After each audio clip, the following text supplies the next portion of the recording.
दोस्तों Tally Prime के इस फ्री कोर्स में आप सभी का स्वागत है, जहां पर आज की video as a Tally user आप सभी के लिए बहुत ज़्यादा इंपॉर्टेंट होने वाली है। क्योंकि आज की इस वीडियो के अंदर हम लोग टेली का एक बहुत ही इंपॉर्टेंट वाउचर कंप्लीट करने वाले हैं, जो कि है पेमेंट वाउचर।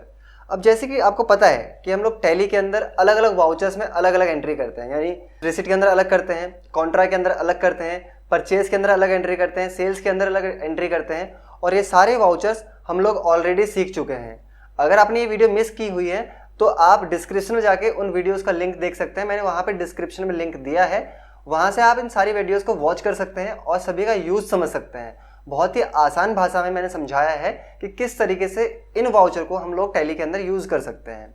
और उसी तरीके से आज की वीडियो भी बहुत ज़्यादा आसान और इंटरेस्टिंग होने वाली है। इसके अंदर हम लोग पेमेंट वाउचर को कंप्लीट सीखेंगे, जहाँ पे हम लोग बैंक की मदद से या कैश की मदद से अपने ट्रांजेक्शन्स को कैसे कंप्लीट करते हैं।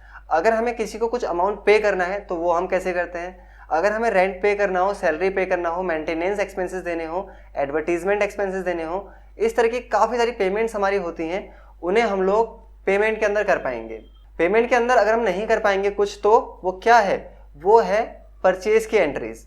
अब टेली के अंदर जैसे अलग अलग एंट्रीज होती है, परचेज की अलग एंट्री होती है, सेल्स की अलग एंट्री होती है। तो कोई भी प्रोडक्ट अगर आप अपनी कंपनी के लिए परचेज कर रहे हैं तो उसकी एंट्री डायरेक्टली परचेज के अंदर हो जाती है, तो उसकी पेमेंट भी परचेज से ही मेंटेन हो जाती है। तो अगर आप कोई फिक्स्ड एसेट अपनी कंपनी के लिए परचेज कर रहे हैं तो हो सकता है कि उसकी एंट्री, अगर आपने उधार में खरीदा है तो उसकी पेमेंट आप पेमेंट वाउचर से करेंगे। नहीं तो जो आप सामान खरीदते हैं उसकी जो ट्रांजेक्शन्स होती हैं वो आप परचेज के अंदर ही मेंटेन करते हैं। और बाकी जो भी हमारी पेमेंट्स होती हैं वो हम लोग करते हैं पेमेंट वाउचर की मदद से। अब किस किस तरह से हम लोग पेमेंट वाउचर में एंट्री कर सकते हैं वो हम लोग जानने वाले हैं इस वीडियो में। तो मेक श्योर कि आप इस वीडियो को एंड तक जरूर देखें और इस वीडियो का कोई भी पार्ट मिस ना करें, क्योंकि ये वीडियो आपके लिए फुल ऑफ इन्फॉर्मेशन और यूजफुल होने वाली है। और आपसे ये रिक्वेस्ट है कि अगर आपको ये वीडियो यूजफुल लगे तो प्लीज़ इस वीडियो को एक लाइक करें। ज़्यादा से ज़्यादा इस वीडियो को आप अपने कलीग्स में, अपने फ्रेंड सर्कल में, अपने नोन में से शेयर कीजिए। और अगर आपने चैनल को सब्सक्राइब नहीं किया तो प्लीज़ चैनल को सब्सक्राइब कीजिए। तो चलिए बिना देरी किए शुरू करते हैं इस वीडियो को और आते हैं अपनी कंप्यूटर स्क्रीन पर। तो नॉर्मली हम लोग आ जाते हैं अपनी कंप्यूटर स्क्रीन पर और मैंने यहाँ पे ऑलरेडी अपनी कंपनी ओपन की हुई है, ज्ञानी ब्रदर्स प्राइवेट लिमिटेड। अब इस कंपनी में अगर हम लोग डे बुक सेक्शन में जाते हैं तो डे बुक सेक्शन में कॉन्ट्रा, रिसीट, सेल्स और परचेज जैसे अलग अलग वाउचर्स की एंट्री हम लोगों ने ऑलरेडी मेंटेन की हुई हैं। और इन सभी की वीडियोस जो हैं हम लोगों ने ऑलरेडी बनाई हुई हैं, जो पब्लिश की हुई हैं, और प्ले लिस्ट में आप टेली की इन सभी वीडियोस को देख सकते हैं। तो आज की वीडियो में हम लोग पेमेंट वाउचर को समझ रहे हैं। तो सबसे पहले हम वाउचर सेक्शन में चले जाते हैं। यहाँ पे सेल्स वाउचर ओपन है। अगर आप अपने कीबोर्ड से F5 बटन प्रेस करते हैं तो आपका पेमेंट वाउचर ओपन हो जाता है। अब इस पेमेंट वाउचर के अंदर हम लोग किसी भी पार्टी को पे कर सकते हैं या हम अपने एक्सपेंसेस को मेंटेन कर सकते हैं। अभी इसमें पेमेंट्स के अलग अलग मेथड्स हैं, जैसे अभी देखोगे यहाँ पे आप कि हम लोग कैश से भी पेमेंट कर सकते हैं और हम बैंक से भी पेमेंट कर सकते हैं। और टेली के अंदर ट्रांजैक्शन को मेंटेन करने के लिए दो अलग अलग तरीके भी हैं, जहाँ पे हम अपने ट्रांजैक्शन को ऐसे ही मैनेज कर सकते हैं और साथ ही हम अपनी ट्रांजैक्शन को क्रेडिट और डेबिट के बेसिस पे भी मैनेज कर सकते हैं। तो अगर यहाँ पे मैं स्पेस बटन प्रेस करता हूँ तो यहाँ राइट कॉर्नर पे हमारे पास कैश, पंजाब नेशनल बैंक और स्टेट बैंक ऑफ इंडिया, ये तीनों चीज़ें यहाँ पे आ रही हैं। अगर हम कैश सेलेक्ट करते हैं, हमारे पास 2,53,650 रुपये अभी बैलेंस है। और अगर मैं यहाँ पे स्पेस बटन प्रेस करता हूँ तो यहाँ पे कई सारे वाउचर्स इसके अंदर बने हुए हैं, जहाँ पे आप देखेंगे कई सारी एंट्रीज इसके अंदर हैं। अब अगर यहाँ पे जैसे रेंट का भी बना हुआ है या फिर कई सारी चीज़ें इसके अंदर बनी हुई हैं। अब अगर मुझे अदर वाउचर्स क्रिएट करने हो, जैसे इसमें एक रेंट का अकाउंट बना हुआ है, पर मुझे कोई अनदर रेंट का अकाउंट क्रिएट करना हो तो हम कैसे करेंगे। हम क्रिएट सेक्शन में जा सकते हैं, वहाँ से क्रिएट कर सकते हैं, या आपको सिंपली प्रेस करना है Alt+C अपने कीबोर्ड से और यहाँ पे आपको लिखना है अपना अकाउंट। तो मैंने इसके अंदर लिखा रेंट अकाउंट, फिर हमने एंटर प्रेस किया। अब यहाँ पे ये जो रेंट अकाउंट है वो कौन से ग्रुप के अंदर आता है, तो यह आ जाता है इनडायरेक्ट एक्सपेंसेस के अंदर। हमें वो यहाँ से सेलेक्ट कर लेना है। उसके बाद हमें प्रेस करना है Ctrl+A, जिससे हमारा ये लेजर कंप्लीट हो जाएगा। कितना रेंट हमें पे करना है तो वो रेंट अमाउंट आपको यहाँ लिखना है। तो मैंने यहाँ पे लिखा 15,000। अगर तो आप देखोगे अभी हमारे पास 2,53,000 रुपीज़ है। जैसे मैं यहाँ पे एंटर प्रेस करूँगा तो हमारे पास 2,38,000 रुपये बैलेंस रह जाएगा और रेंट के अकाउंट में 15,000 रुपये यहाँ पे जुड़ते हुए दिखेगा आपको। यानी हम लोगों ने अभी तक टोटल 15,000 रुपीज़ का रेंट पे कर दिया है। अगर मैं यहाँ पे नरेशन लिखता हूँ तो मैं यहाँ लिख सकता हूँ पेड रेंट बाय कैश, और यहाँ पे हम करते हैं एंटर और करते हैं एक्सेप्ट। तो इस तरीके से हमारी एक रेंट की यहाँ पे ट्रांजेक्शन हो जाती है कंप्लीट। तो हम ट्रांजेक्शन को इस तरीके से भी कर सकते हैं। अब पहले हम लोग यहाँ पे एक बैंक की ट्रांजेक्शन भी कर लेते हैं और फिर उसके बाद हम लोग मोड चेंज करके इसकी ट्रांजेक्शन करके देखेंगे। तो अगर मैं यहाँ पे आके पंजाब नेशनल बैंक सेलेक्ट करता हूँ तो हमारे पास 12,000 रुपीज़ बैलेंस है पंजाब नेशनल बैंक के अंदर। अब हमें कौन सी ट्रांजेक्शन पे करनी है?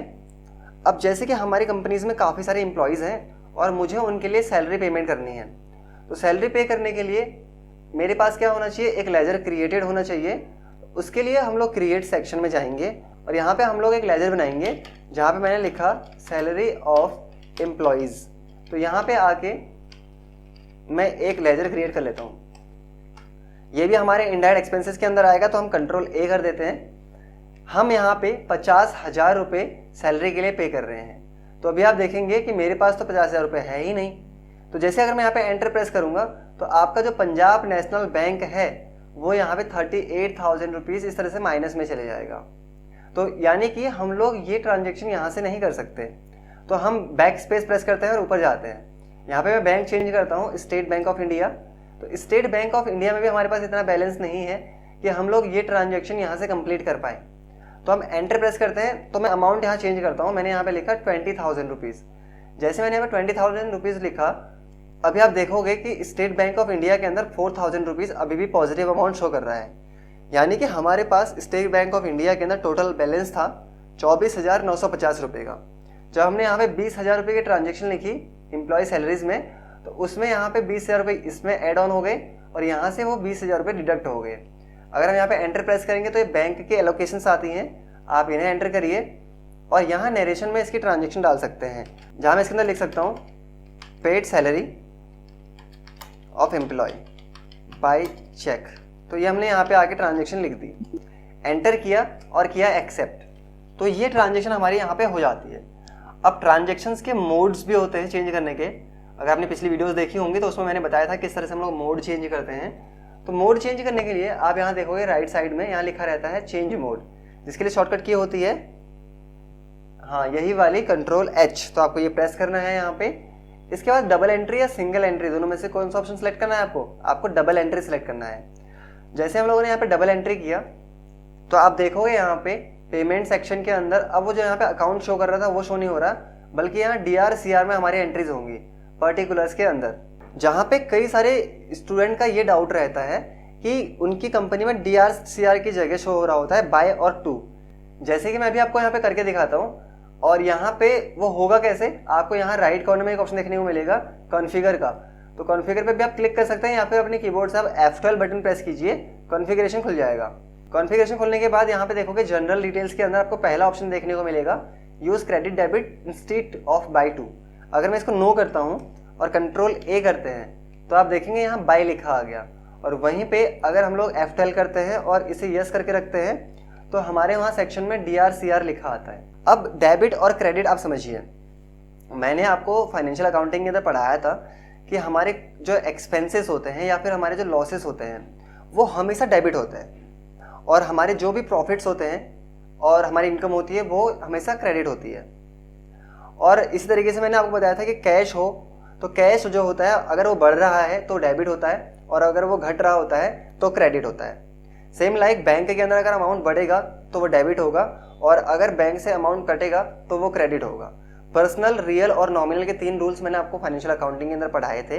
प्लेलिस्ट में उनकी वीडियोस हैं, अगर आप वहाँ से उन वीडियोस को देखते हैं तो ये कॉन्सेप्ट्स भी आपको वहाँ से क्लियर हो जाएंगे। तो यहाँ पे हम सबसे पहले क्या करते हैं, हमारा डेबिट यहाँ पे क्या होगा? तो मैंने जैसा भी कहा हमारे एक्सपेंसेस डेबिट होंगे। फॉर एग्जाम्पल मुझे ना एक कमीशन पे करना था, मैंने किसी को कुछ काम दिया, मैंने कहा अगर आप ये काम कंप्लीट करते हो तो मैं आपको इसका इतना % कमीशन दूंगा या इतने रुपये मैं आपको कमीशन के तौर पे दूंगा। तो यहाँ पे हम क्रिएट सेक्शन में जाके कमीशन का एक अकाउंट क्रिएट करते हैं। तो जहाँ मैंने लिखा है यहाँ पे कमीशन ऑफ एडवर्टीजमेंट, तो यहाँ पे मैंने यहाँ पे लिखा ये चीज़, एंटर करते हैं और ये कमीशन अकाउंट किस में आ जाएगा? इसमें इनडायरेक्ट एक्सपेंसेस में। तो इसे हम रखेंगे, कितना कमीशन दिया हमने दिया 10,000। अब 10,000 लिखने के बाद हम एंटर प्रेस करेंगे, यहाँ पर भी DR लिखा आ रहा है, आपको इसे CR में चेंज करना है और एंटर करना है। इतना करने के बाद यहाँ पे आप क्या करेंगे, आप या तो यहाँ पे कैश सिलेक्ट करेंगे या तो यहाँ पर आप बैंक सिलेक्ट करेंगे। जिस भी मेथड से आप पेमेंट कर रहे हैं वो आप यहाँ पे सिलेक्ट करेंगे। अब अगर यहाँ पे मैं कैश सिलेक्ट करता हूँ, अगर मैं आपको याद दिला दूँ, हमारे पास कैश है 2,38,650 रुपये। अगर मैं यहाँ पे एंटर प्रेस करता हूँ तो 10,000 रुपये हमारे इसमें से कम हो जाएंगे, 2,28,650 रुपये। इस तरह से ये ट्रांजेक्शन हमारी हो जाएगी। अगर मैं एंटर करता हूँ तो मैं यहाँ पे लिख सकता हूँ पेड कमीशन ऑफ एड्स। यहाँ मैंने किया एंटर और इसे कर दिया एक्सेप्ट, तो ये एक ट्रांजेक्शन हो जाती है। अब अभी तक मैंने जितने भी पेमेंट्स करे हैं ये सब कुछ किए हैं अपने एक्सपेंसेस जो मेरे हो रहे हो उसके लिए। अगर मुझे किसी पार्टी को पे करना हो तो वो हम लोग कैसे मेंटेन कर सकते हैं, यानी किसी भी पार्टी की पेमेंट्स हम लोग कैसे इसमें बनाएंगे। अगर हम देखें, हमारे पास अशोक का एक पार्टी बना हुआ है, हमारे पास दीपक कुमार एक पार्टी है, मोहन ट्रेडर्स है। अगर मैं मोहन ट्रेडर सेलेक्ट करता हूँ तो मोहन ट्रेडर को ना मुझे ऑलरेडी 50,000 रुपये देने हैं। अब ये 50,000 मुझे इन्हें किस चीज़ के देने हैं वो हम लोग अगर यहाँ पे देखते हैं तो बैक करते हैं हम लोग और डे बुक में आते हैं। एक बार डे बुक में आने के बाद यहाँ पे मैं रिसीट वाउचर के अंदर जाता हूँ और यहाँ पे हमारे पास कैपिटल की ट्रांजैक्शन है, ये है मोहन ट्रेडर वाली भी एक ट्रांजैक्शन है जहाँ पे मैंने मोहन ट्रेडर से 50,000 रुपये क्रेडिट पे लिया था, यानी उधार लिया था। अब मैं अगर मोहन ट्रेडर को ये पैसे चुका रहा हूँ तो हम क्या करेंगे, हम वाउचर सेक्शन में चले जाते हैं और यहाँ पे हम लोग F5 बटन प्रेस करते हैं तो मोहन के पास पैसे आएंगे और मोहन ट्रेडर्स जो है वो पर्सनल अकाउंट का रूल के बिहाफ पे आता है और अगर उसके पैसे बढ़ेंगे तो वो डेबिट होगा। तो मोहन को हम लोग डालेंगे डेबिट अकाउंट के अंदर, जहाँ पे हम लोग 50,000 रुपये इसमें लिखेंगे। 50,000 लिखने के बाद यहाँ पे आपको क्या करना है, यहाँ ऑलरेडी क्रेडिट हो रहा है। ये अमाउंट आप दे किस चीज़ से रहे हैं, तो मेरे पास अभी जो अमाउंट है वो सबसे ज़्यादा कैश में ही है तो मेरे को नकद अमाउंट पे कर रहा हूँ, जहाँ पे यहाँ पे 50,000 रुपये और कम हो जाएंगे और मोहन ट्रेडर के नीचे यहाँ बैलेंस शो करेगा 0।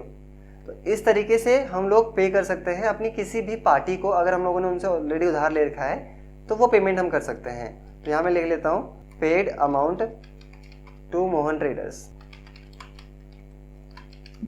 एंटर और एक्सेप्ट। तो आई होप कि कई हद तक मैं आपको क्लियर कर पाया होगा कि किस तरीके से हम लोग अगर पार्टी को पेमेंट करते हैं नकद या बैंक से तो वो कैसे करेंगे, और अगर हम लोग अपने एक्सपेंसेस को पे करेंगे तो उनकी हम लोग ट्रांजेक्शन्स कैसे करेंगे। हम लोग परचेज या सेल्स के एंट्रीज के अंदर नहीं करेंगे, वो जो ट्रांजेक्शन्स होती है परचेज की पेमेंट वाली वो परचेज अकाउंट के अंदर ही होगी। तो ऐसे ही कई सारी एंट्रीज होती हैं जो आप पेमेंट के अंदर कर सकते हैं। जितनी भी आपकी पेमेंट्स होंगी वो सारी पेमेंट के अंदर आप एंट्रीज कंप्लीट कर सकते हैं। तो आप इस वीडियो के अकॉर्डिंग इनकी प्रैक्टिस कीजिए और इसी के अलावा और भी कई सारी ट्रांजेक्शन्स होती हैं उनको ढूंढ के उनकी भी ट्रांजेक्शन्स आप करके देखिए। आई होप कि दोस्तों टेली प्राइम के अंदर पेमेंट वाउचर का ये ट्यूटोरियल आपको पसंद आया होगा, आपको समझ में आ गया होगा कि किस तरह से हम लोग पेमेंट वाउचर को यूज कर सकते हैं और इसकी एंट्रीज को हम लोग टेली वाउचर्स के अंदर कैसे मेंटेन कर सकते हैं। अगर फिर भी आपका कोई डाउट है इस वीडियो से रिलेटेड, इस टॉपिक से रिलेटेड या कोई अदर टॉपिक जो आप मुझे सजेस्ट करना चाहें या उससे रिलेटेड, तो आप फीडबैक के लिए एक कमेंट जरूर कर सकते हैं। अगर वीडियो आपको अच्छी लगी हो तो प्लीज़ इस वीडियो को लाइक करें, ज़्यादा से ज़्यादा इस वीडियो को शेयर करें। आज की वीडियो में बस इतना ही, मिलते हैं नेक्स्ट वीडियो में, तब तक के लिए थैंक यू।